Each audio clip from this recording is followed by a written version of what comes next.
Donc, nous bénissons l'Éternel notre Dieu et nous saluons tous les saints partout dans le monde.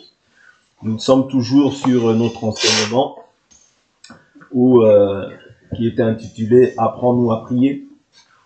Apprends-nous à prier. Donc, nous sommes en train de voir, du moins, les différentes manières dont nous, étant des enfants de Dieu, nous devons prier. Ouais, donc le Seigneur l'a fait pour ses disciples. Et nous devons voir en fait tout ce qui peut être tout ce qui peut faire en sorte qu'il n'y ait pas exaucement dans notre prière. C'est important parce que souvent, avec le temps, des fois, on peut être à même d'oublier certains principes bibliques. Voilà pourquoi il y a un principe, bien un fondement qui a déjà été posé sur lequel tout enfant de Dieu doit s'efforcer à marcher s'il veut plaire à celui qui l'a enrôlé. Vous voyez? Parce que tout enfant de Dieu, dès lors en fait il rentre en Christ, il faut qu'il sache qu'il rentre dans une nouvelle famille. Il faut qu'il sache qu'il rentre dans la famille de Dieu. Il faut qu'il sache qu'il rentre aussi dans une armée. Ok? Nous sommes dans une armée. Ok? Donc ça, il faut le savoir, il faut en être conscient. Donc dans l'armée, quand on parle d'armée, quand on parle de guerre, c'est-à-dire qu'il y a un adversaire. Ok? Et cet adversaire-là, nous tous, nous avons le même adversaire. Donc, pour pouvoir être exaucé, il faudrait que nous puissions respecter les principes bibliques lorsque nous nous adressons à Dieu, lorsque nous nous présentons au devant de Dieu. Il y a des principes que Dieu a établis et que personne ne peut déroger, personne ne peut renverser. Ouais.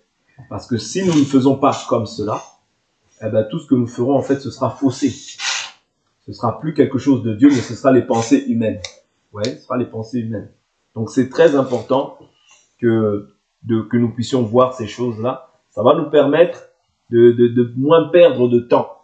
Ouais, de moins perdre de temps et que Dieu aussi puisse répondre, parce que la joie de la prière, c'est l'exaucement. Ouais, c'est-à-dire que quand tu es exaucé, c'est là que tu éprouves de la joie, parce que tu as demandé et tu as reçu. Donc ça, c'est ça qui fait ta joie. C'est ce que Jésus même avait dit aux apôtres. Je prends cette écriture qui me vient à l'esprit dans le livre de Jean. Jean chapitre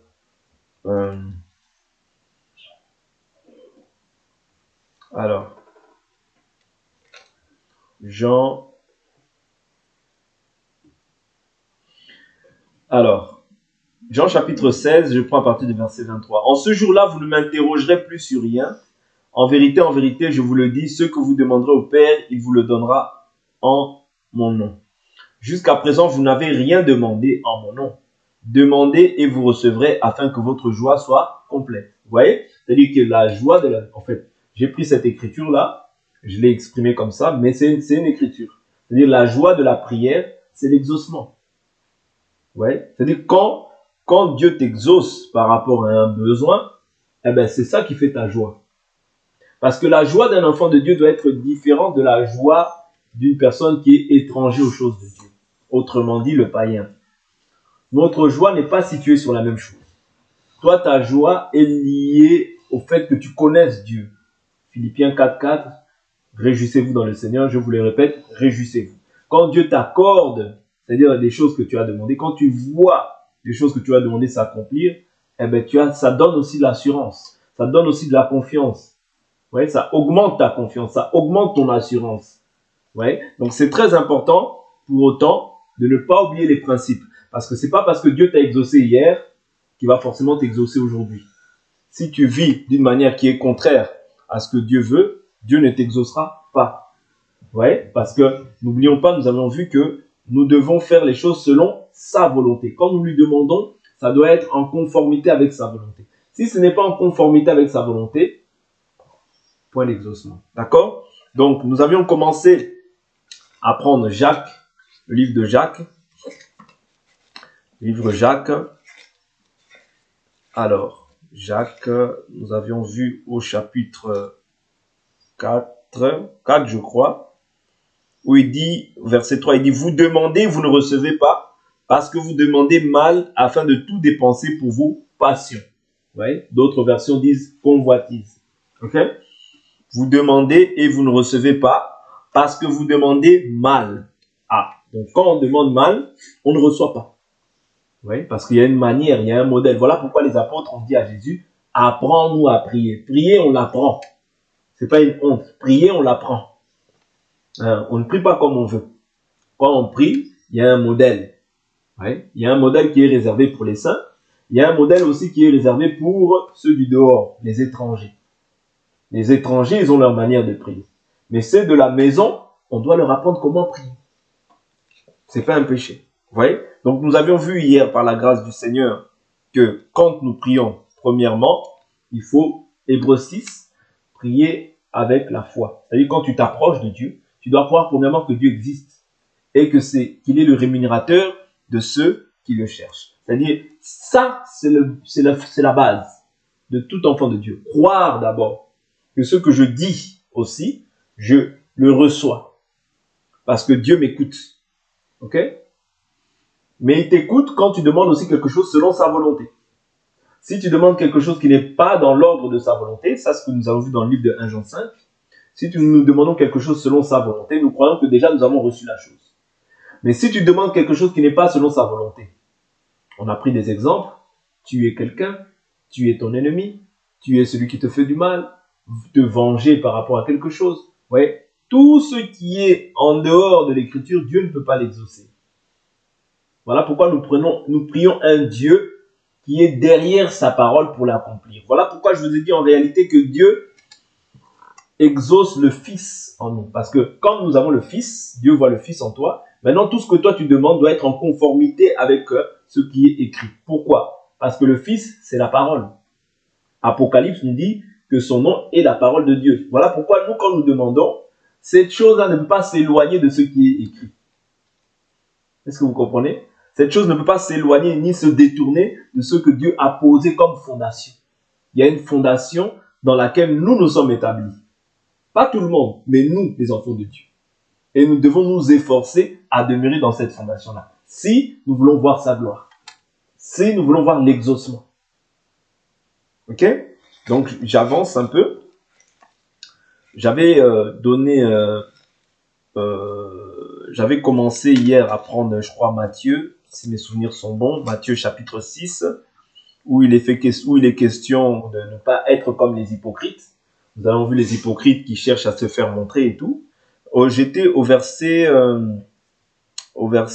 7, où il dit que en priant, ne multiplions pas des paroles vaines comme les païens. Les païens veut dire en réalité ceux qui sont étrangers. Ouais, étrangers aux choses de Dieu. Ouais, c'est-à-dire ceux qui ne connaissent pas Dieu. Ils prient comme ils veulent. Ceux même qui prétendent connaître Dieu, mais qui n'ont pas la connaissance dans la profondeur, pour nous les considérons comme aussi des étrangers. Ouais, des étrangers aux choses de Dieu. Pourquoi? Parce que connaître Dieu, la Bible nous dit, Jean chapitre 17, il dit, la vie éternelle, c'est qu'ils te connaissent toi, le seul vrai Dieu et celui que tu as envoyé, Jésus-Christ. Donc, quand tu ne connais pas celui que tu pries, tu n'as pas la vie éternelle en toi. C'est la connaissance de Dieu qui te procure la vie éternelle. C'est-à-dire que c'est parce que quand tu connais, ça t'évitera de prier mal. Quand tu connais, en fait, tu dois connaître comment Dieu veut organiser ta prière. Comment Dieu veut que ta prière puisse lui être adressée. Et ça, c'est ce que nous voyons aussi. Il dit, ne multipliez pas de vaines paroles comme les païens. Nous avons vu que les vaines paroles ne sont pas en fait, c'est tout ce qui n'est pas fondé dans l'écriture. Tu peux dire 10 fois, Seigneur, je t'adore, ce n'est pas une vaine parole. Ouais. Tu peux dire, Seigneur, je t'adore, Père, que ton nom soit glorifié, Père, que ton nom soit élevé, Père, que ton nom soit exalté. Ce n'est pas une vaine prière. Pourquoi? Parce que ça trouve, en fait, c'est-à-dire ça trouve un fondement dans l'écriture. Mais les vaines paroles, c'est quand tu commences à dire tout ce qui est contraire à la volonté de Dieu. C'est une parole vaine. Nous avons vu cela par rapport à 1 Corinthiens chapitre 15, où il parle de la foi vaine. La foi vaine, c'est quand on croit différemment de ce que les apôtres nous ont légué comme enseignement. C'est une foi vaine, une foi qui ne sauve pas. Voilà pourquoi aussi nous croyons que les vaines paroles, ce sont des paroles qui ne trouvent pas de fondement dans ce qui est écrit. Ok? Donc la Bible nous dit de ne pas leur ressembler, parce qu'ils s'imaginent qu'à force de paroles, ils seront exaucés. Ok? Ne leur ressemblez pas, car votre Père sait de quoi vous avez besoin avant que vous le lui demandiez. Ok? Il dit, et je vais prendre un exemple de foi vaine dans le livre de 1 Roi. Nous l'avions vu dans l'enseignement précédent, mais je prends quand même rapidement cette écriture dans le livre de 1 Roi, chapitre 18, verset 25. Élie dit au prophète de Baal, choisissez pour vous un taureau, préparez le premier, car vous êtes les plus nombreux. Invoquez le nom de votre Dieu, mais ne mettez pas le feu. Ils prirent le taureau qu'on leur donna et le préparèrent. Ils invoquèrent le nom de Baal depuis le matin jusqu'à midi, en disant, Baal, réponds-nous. Mais il n'y eut ni voix ni réponse, et ils sautaient devant l'autel qu'ils avaient fait. À midi, Élie se moqua d'eux et dit, criez à haute voix puisqu'il est Dieu, et il pense à quelque chose, ou il est occupé, ou il est en voyage, peut-être qu'il dort et qu'il se réveillera. Ils crièrent à pleine voix, et ils se firent selon leur coutume des incisions, avec des épées et avec des lances, jusqu'à ce que le sang coule sur eux. Voilà, vous voyez, ça c'est les types de foi vaine. Lorsque midi fut passé, ils prophétisèrent jusqu'au moment de la présentation de l'offrande, mais il n'y eut ni voix, ni réponse, ni signe d'attention. Vous voyez, le genre de foi vaine, c'est-à-dire, il prie, pas de réponse. Il commence à se tailler la chair, le sang coule, et il pense que ça, Dieu va l'agréer. Non, Dieu ne l'agrée pas. Pourquoi? Parce que c'est une foi vaine.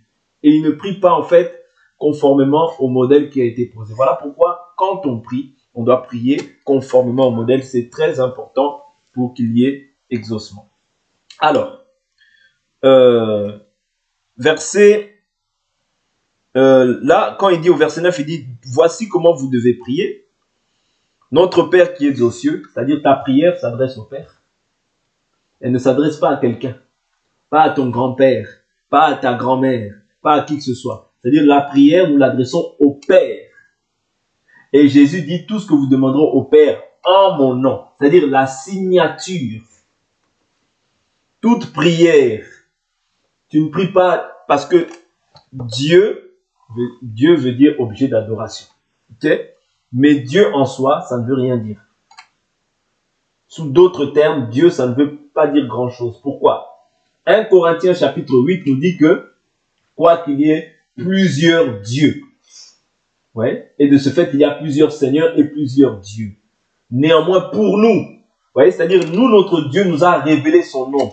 Son nom, c'est Jésus-Christ. Voilà pourquoi, quand nous prions Père, le Père, au nom de Jésus-Christ. Nous adressons notre prière au Père parce que Dieu, que je vous annonce, Jean chapitre 10, verset 30, la Bible nous dit, moi et le Père, nous sommes un, indivisible, indissociable. C'est-à-dire, quand on parle de Dieu, parce que tout le monde aujourd'hui dit Dieu, Dieu, Dieu, Dieu, Dieu. Non. Le Dieu que nous servons a un nom. Son nom, c'est Jésus-Christ. Tout autre Dieu, tout autre nom, c'est un démon. Je répète, tout autre Dieu, tout autre nom, c'est un démon. Ok? C'est un démon. Selon 1 Corinthiens chapitre 8. Je prends cette écriture.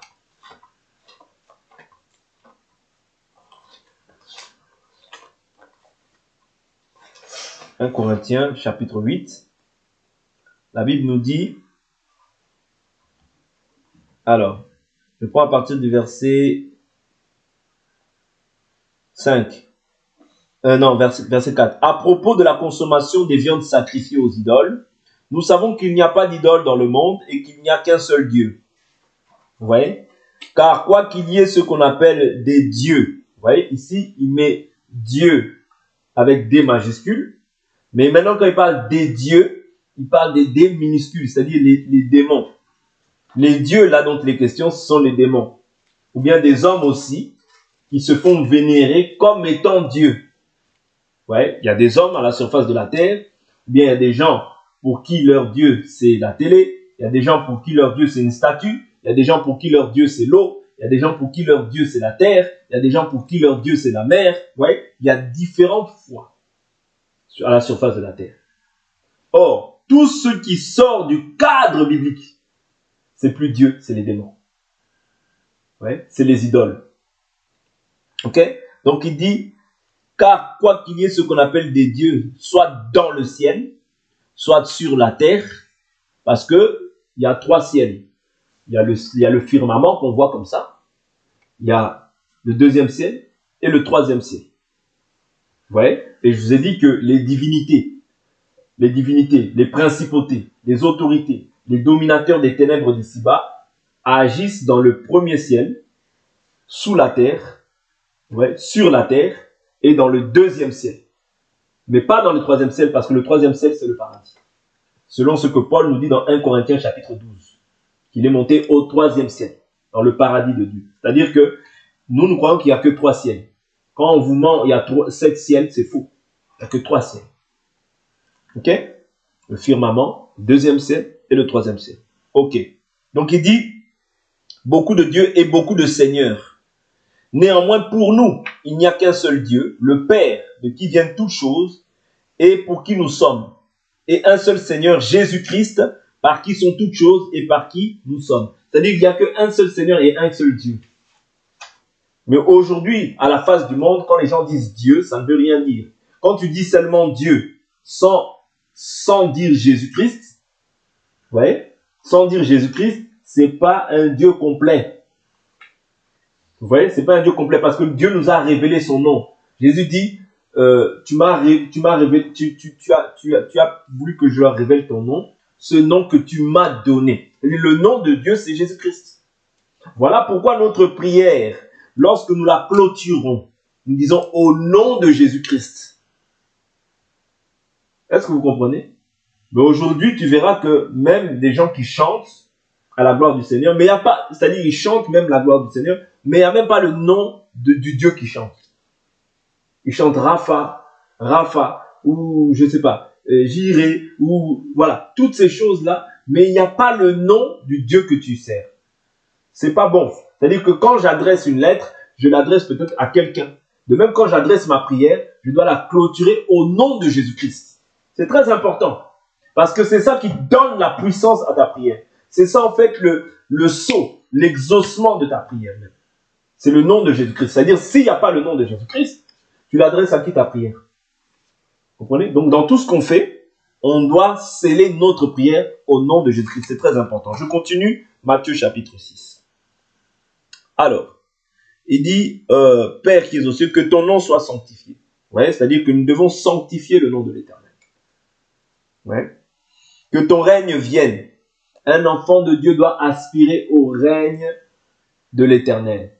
Ouais, au règne de l'Éternel. Que ta volonté soit faite sur la terre comme au ciel. C'est-à-dire tout ce que je fais. Ma prière, comme nous avons vu dans 1 Jean chapitre 5, nous devons la faire selon la volonté de Dieu. Okay? Parce que Dieu a fait sa volonté au ciel, mais il veut, c'est-à-dire il voudrait que ta volonté aussi se fasse sur la terre. La terre ici, il n'est pas question de tout le monde, mais dans la vie des saints.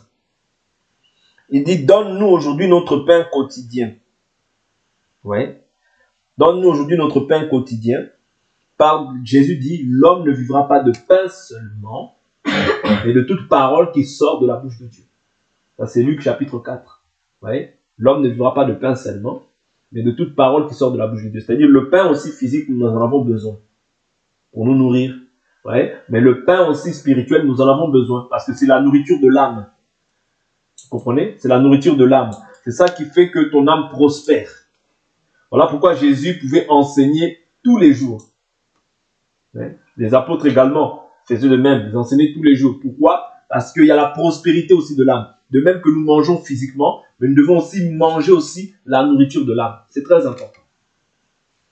Alors, pardonne-nous nos offenses, comme nous pardonnons aussi à ceux qui nous ont offensés. Ça, c'est un point doctrinal. C'est-à-dire, quand je m'approche de Dieu, je dois m'examiner déjà dans ma conscience. Est-ce que j'ai quelque chose contre quelqu'un? Est-ce qu'il y a quelqu'un qui a quelque chose contre moi? Quand ta conscience, quand tu as examiné ta conscience et que tu te rends compte que ça c'est bon, tu peux t'approcher de Dieu. Si tu as quelque chose contre quelqu'un, ou si quelqu'un a quelque chose contre toi, parce que ta conscience, c'est Dieu. Ta conscience, je répète, ta conscience, c'est Dieu. C'est-à-dire, si tu t'examines et que tu te rends compte que quelqu'un a quelque chose contre toi, ça ne sert à rien de prier.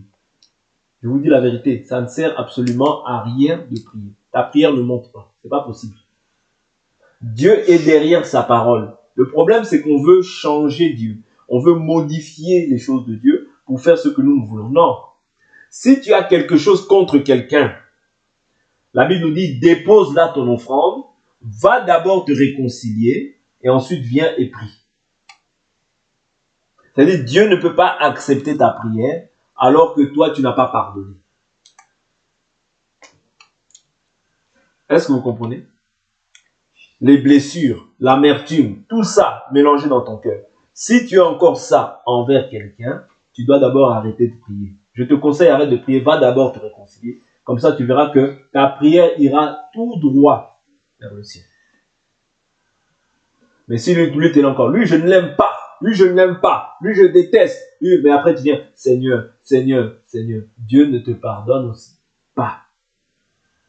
Et la Bible nous dit, Dieu résiste aux orgueilleux. L'orgueilleux, c'est pas celui qui monte son pantalon, c'est pas celui qui gonfle les épaules. Non. Selon Dieu, l'orgueilleux, c'est celui qui résiste à sa volonté.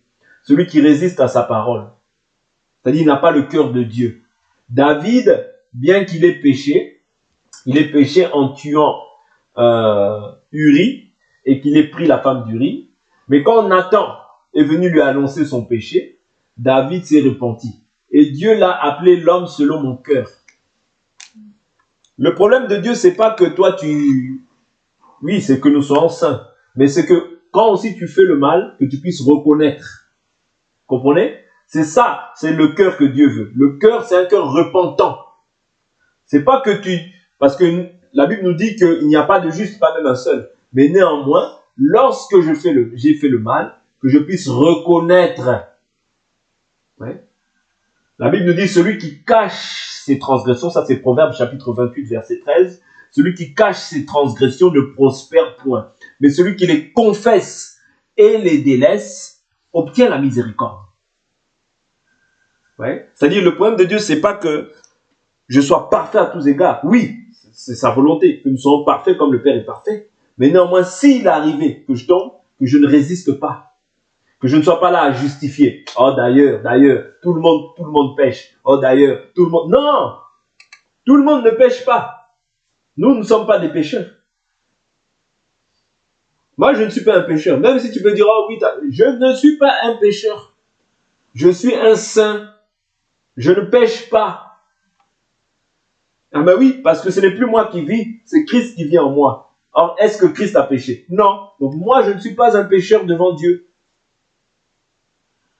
Comprenez? Je peux broncher, je peux manifester une œuvre, mais je demande pardon et j'avance. Mais cela ne fait pas de moi un pécheur, parce que nous sommes appelés à être justes. Si c'est plus toi qui vis, c'est Christ qui vit en toi, toi tu n'es plus considéré comme un pécheur. Tu es considéré comme un juste, comme un saint, parce que tu as revêtu la nature de Dieu. Et c'est pourquoi nous devons, comme Dieu nous pardonne à tout moment, nous aussi nous ne pouvons pas nous lasser de pardonner. Je ne peux pas dire lui je ne le pardonne pas. Comme certains disent, Aïe-ti-wa, jusqu'à la mort. Non. Un enfant de Dieu ne peut pas parler comme ça. Je ne lui pardonnerai jamais. Alors que Dieu ne cesse de te pardonner tous les jours. Si toi tu ne pardonnes pas, sache que Dieu aussi ne te pardonne pas. Ça, c'est un point très important. Tu ne pardonnes pas, Dieu ne te pardonne pas. Tu peux nous mentir à nous. Tu ne peux pas mentir à ta conscience. Dieu sait si tu as un problème avec telle personne. Dieu sait si tu as un problème avec telle X personne. Et c'est-à-dire le manque de pardon crée un blocage. Crée un blocage. Ouais. Tu peux multiplier les prières. C'est pas ça qui va changer la volonté de Dieu. Tu dois pardonner, libérer la personne dans ton cœur. C'est très important. Pardonne-nous comme aussi nous pardonnons à ceux qui nous ont offensés. Ouais. Donc, au préalable, toi aussi, tu dois pardonner si tu veux hériter du pardon que Dieu va t'accorder. Ok? Très important. Ne nous laisse pas entrer dans la tentation, mais délivre-nous du malin. Ouais? Ne nous laisse pas entrer dans la tentation. C'est-à-dire, si tu pardonnes, s'il y a toutes ces choses-là, Dieu ne nous tente pas au-delà de notre force. Dieu ne nous tente pas au-delà de nos forces. Ouais? Et la Bible nous dit dans le livre de Jacques que personne ne dise que Dieu le tente, mais chacun est tenté de ce que sa propre convoitise l'attire, le séduit. Une fois que la convoitise a pris place, ça engendre le péché. Et le péché, quand il parvient à son terme, ça engendre quoi? La mort. Ouais? C'est-à-dire c'est toute une étape. La mort ne vient pas directement. Non, mais c'est toute une étape. Voilà pourquoi, pour ne pas franchir ces étapes-là, il faut que tu puisses pardonner. Pardonner, et tu verras que le Seigneur aussi te soutiendra lorsque il y aura les épreuves vont se présenter au devant de toi. Amen. Car il dit, car c'est à toi qu'appartiennent dans tous les siècles le règne, la puissance et la gloire. Si vous pardonnez, là au verset 14 il revient, si vous pardonnez aux hommes leurs fautes, votre Père Céleste vous pardonnera aussi. Mais si vous ne pardonnez pas aux hommes, votre Père ne vous pardonnera pas non plus vos fautes. Ouais, donc c'est pas facile, mais c'est un exercice. Ouais, le pardon, des fois, ça peut être lourd, ça peut être difficile, mais quand tu as le désir, Dieu va aussi t'aider dans cette démarche. Ouais, Dieu va t'aider parce que en fait, c'est la volonté. C'est-à-dire, il faut avoir la volonté de faire, de plaire à Dieu. Et Dieu, voyant cette volonté-là, il va te donner aussi la force de pouvoir pardonner. Parce que Matthieu 5 nous dit quoi? Matthieu 5, je prends le verset 22. Mais moi, je vous dis, quiconque se met en colère contre son frère sera passible du jugement.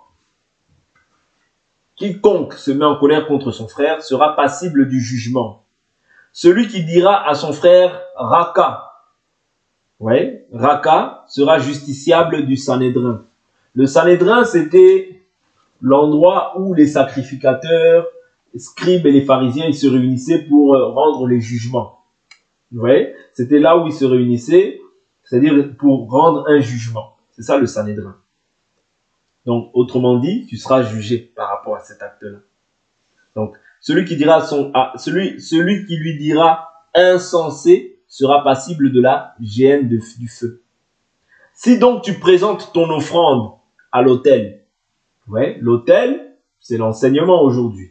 Ouais, si donc tu présentes ton offrande, et l'offrande que nous présentons, il y a plusieurs offrandes. Il y a l'offrande du corps, il y a l'offrande des lèvres, il y a l'offrande comme la prière, il y a l'offrande aussi comme l'argent, comme ça, pécunier.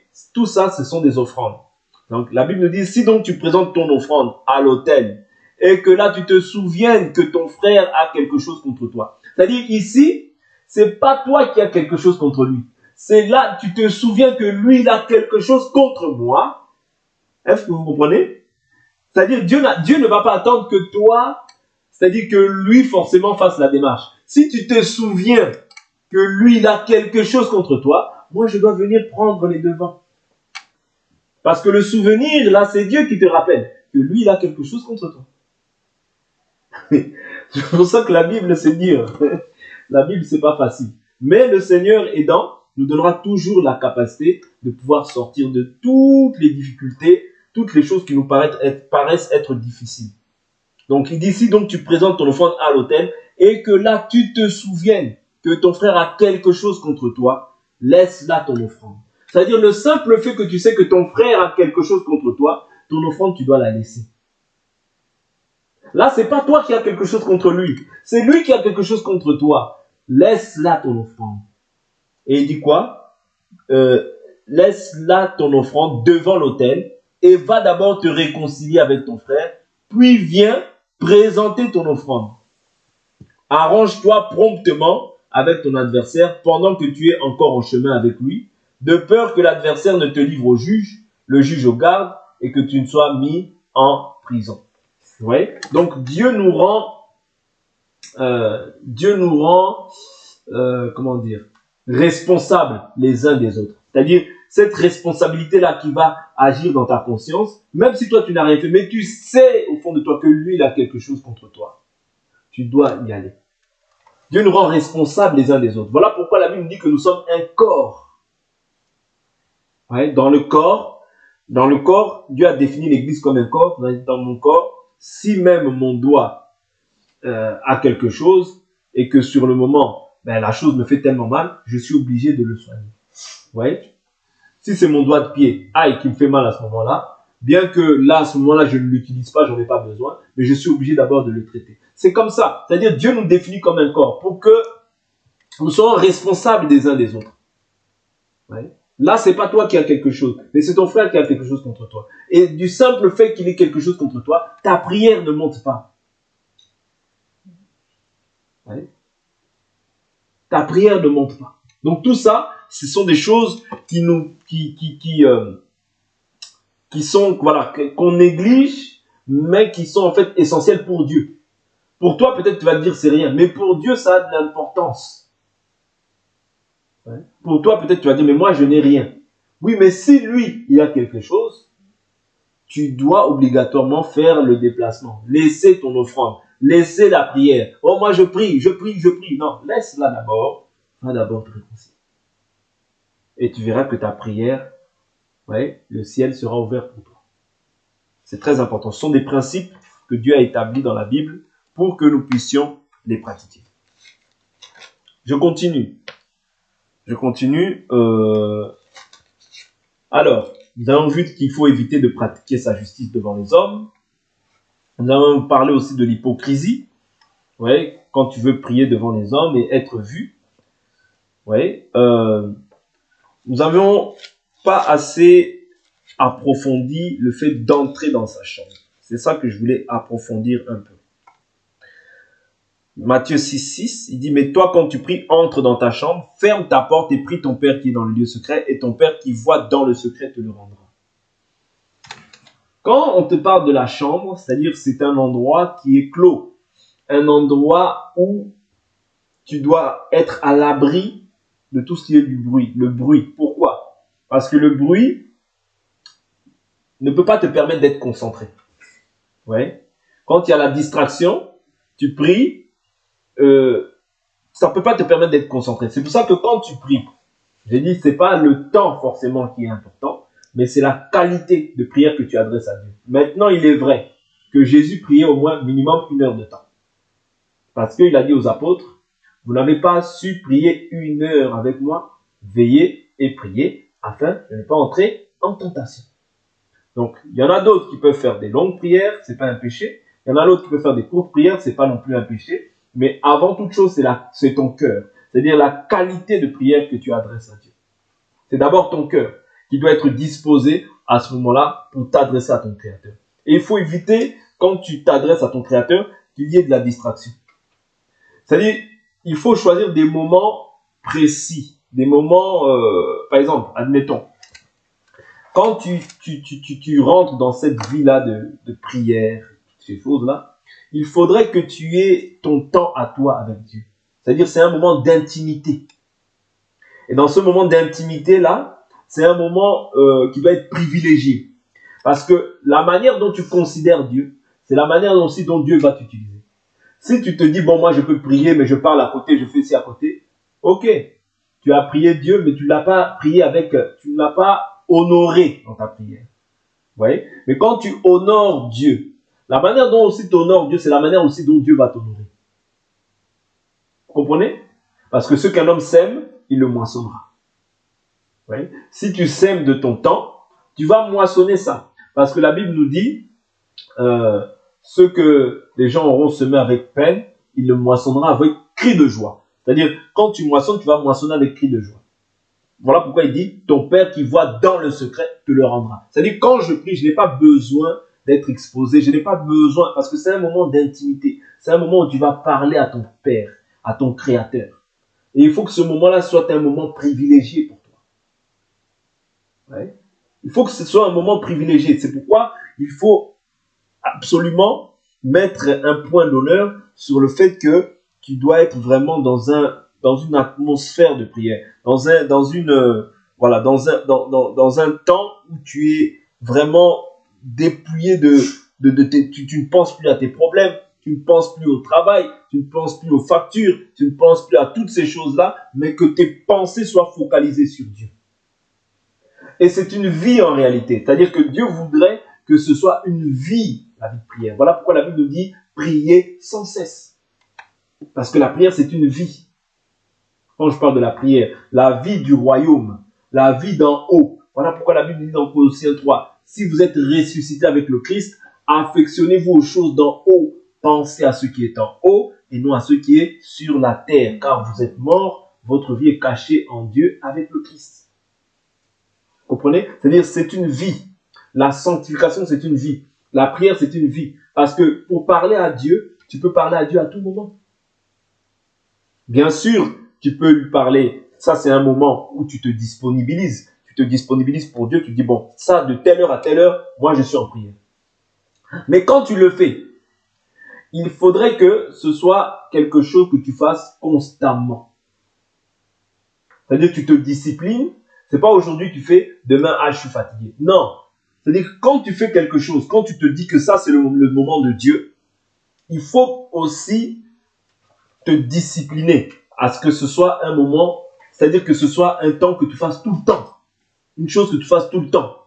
Parce que au-delà de la prière, il y a aussi la discipline à adopter par rapport à la prière. Je prends une écriture, Luc chapitre 18. Vous voyez, là on a vu le coin, l'intimité, voilà, et t'éloigner de tout stress, tout problème, toutes ces choses-là, te décharger. La Bible dit dans 1 Pierre chapitre 5 verset 8, déchargez-vous sur lui de tous vos soucis, car il prend soin de vos âmes. C'est-à-dire que tu dois te décharger. Comment tu te décharges? C'est dans l'intimité. C'est pas dans le bruit. Ouais? C'est pas dans le bruit. Mais il peut y arriver aussi que tu pries dans le bruit. Admettons que je suis dans le train. Admettons que je suis dehors. Je peux aussi prier. Parce qu'il n'y a pas un lieu qui est favorable au Seigneur. Mais Dieu comprendra parce que là, tu es dans un endroit où il y a du bruit. C'est pas pareil. Mais quand tu te disponibilises, par exemple, chez toi, tu as pris ce temps-là, tu te dis, dans ce temps, c'est réservé à Dieu. Réserve-le vraiment pour Dieu. Ouais. Parce que si c'est un temps où il y a du désordre, un temps où il y a du désordre, tout le monde crie, tout le monde parle, même toi, tu ne seras pas bien concentré. Donc, Luc chapitre 18, prenons une écriture. Luc chapitre 18. Dans la prière, il faut être aussi persévérant. Il faut avoir aussi ce côté-là de persévérance. C'est très important. Parce que si tu ne persévères pas, ouais, si tu ne persévères pas, des fois, il y a des choses dont tu as besoin. Et tu dois aussi apprendre des fois à insister. Luc 18, je prends le verset 1. Jésus leur dit une parabole pour montrer qu'il faut toujours prier et ne pas se lasser. Il faut toujours prier. Ouais. Il ne faut pas te lasser. C'est pour ça que je dis que si, admettons, que toi tu te dis, bon, moi je prie de 7h à 8h. Là, je donne un exemple. De 7h à 7h20. Il ne faut pas te relâcher. Il faudrait que chaque jour, ce soit ton temps à toi pour Dieu. Le temps que tu consacres à Dieu. Même si tu te dis que je consacre 5 minutes. Si tu dis je consacre 10 minutes, c'est pas grave. Mais ces 10 minutes-là, consacre-les. C'est-à-dire, oublie tout. Mets ces 10 minutes-là pour Dieu. Est-ce que vous comprenez?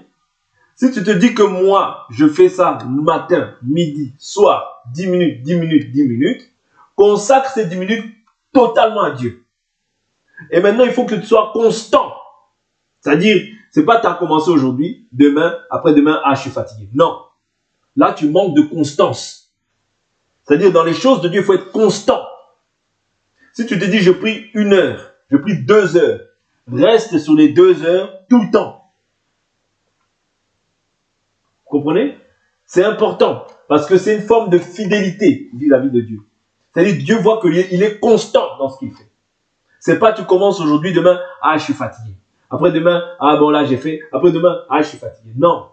C'est-à-dire qu'il faut être constant. De même que dans la parole, il faut être constant. Dans les choses aussi de spirituelles, il faut être constant. Ouais. Luc 18, Jésus leur dit une parabole pour montrer qu'il faut toujours prier et ne pas se lasser. Il dit, il y avait dans une ville un juge qui ne craignait pas Dieu et qui n'avait d'égard pour personne. Il y avait aussi dans cette ville une veuve qui venait lui dire, fais-moi justice de mon adversaire.